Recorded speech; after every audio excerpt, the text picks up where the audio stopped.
Hey there. You probably have a credit card right now. Or at the very least, you've thought about getting one. And honestly, it feels great, right? You swipe a piece of plastic. You get cash back, airline miles, maybe even a free hotel room. It almost feels like the banks are just handing out free money.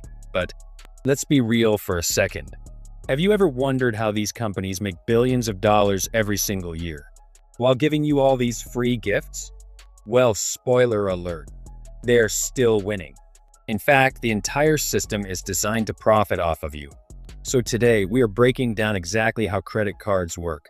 We'll expose the interest-free trap, reveal why those rewards are actually just bait, explain how your credit score secretly controls you, and finally, show you how to use a credit card the right way. So, let's dive in. Section 1. How credit cards actually work. Okay, let's start with the basics because a lot of people still confuse credit cards with debit cards. When you use a debit card at the ATM or the store, that is your own money. It comes straight out of your bank account instantly. But a credit card is completely different. When you swipe a credit card, your bank balance doesn't change at all. Instead, you're borrowing money directly from the bank. So yeah, in simple terms, credit means debt. For example, imagine you want to buy a $1,000 phone. If you use your debit card, boom, $1,000 is gone from your account. But if you use a credit card, you get the phone today, and you now owe the bank $1,000. And here is the catch. You have to pay that money back within a specific time frame. If you don't, the bank charges you interest. That is their business model. They give you a credit limit, maybe it's $500, maybe it's $5,000. Section 2. The interest-free trap. You're probably thinking, wait, if I just spend normally, pay it back on time, and collect the points, I beat the system, right? Sounds incredibly smart. But here is the cold, hard truth. A massive portion of people do not pay off their full balance every month, even if they plan to. Why? Because of how your monthly bill is designed. When that statement arrives, it shows your full debt. Say, $1,000. But right next to it, highlighted in big letters, is the minimum payment due, and it's usually tiny. Maybe just $25. The bank is essentially whispering, hey, just pay the $25 and you're good, and millions of people do exactly that. As long as you pay that minimum, there's no late fee. But that is the trap. The remaining $975 rolls over to the next month. And then the interest kicks in, and it keeps piling up. The longer you wait, the more they make. Section 3. Rewards are just bait. Okay, but what if you are perfectly responsible?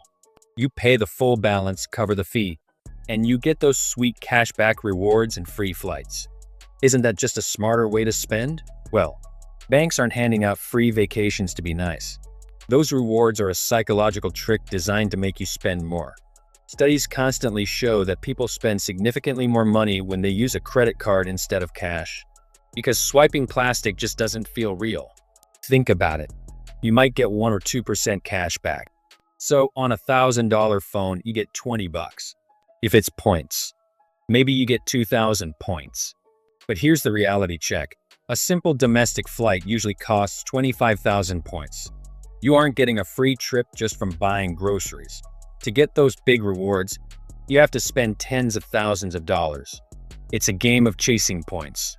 And while you swipe, the banks are quietly collecting hidden fees from every store you shop at. Section 4. How your credit score controls your life. By now, you know that to buy a house or a car, you need a good credit score. It's basically your financial trust rating. If you borrow money and pay it back on time, your score goes up. If you miss a payment, it drops hard.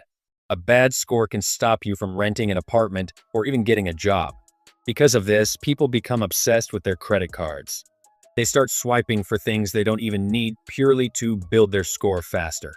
The system makes you feel like you constantly need to be in debt to prove you're responsible. And that pressure is exactly how people slip up and get hooked. Section 5. How to use a credit card correctly. So, do rich people use credit cards? Absolutely. But there is a massive difference. Most people use credit cards to buy things they can't afford. The wealthy use them purely as a tool for leverage and protection.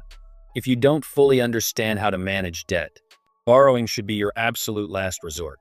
Yes, building a credit score is important, but it only helps you if you remain in complete control. If you are going to use a credit card, follow these simple rules. Treat it exactly like cash.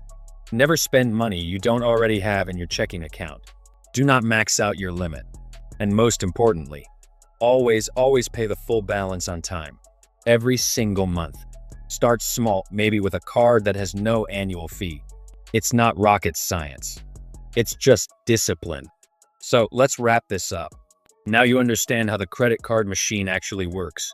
The banks are pulling in billions while tossing you a few points and perks to keep you swiping. They want you to overspend without realizing it. Next time you see a bank aggressively pushing a new card at the mall or online, stop and ask yourself, do you really think they are being generous? Or are they just handing you the bait?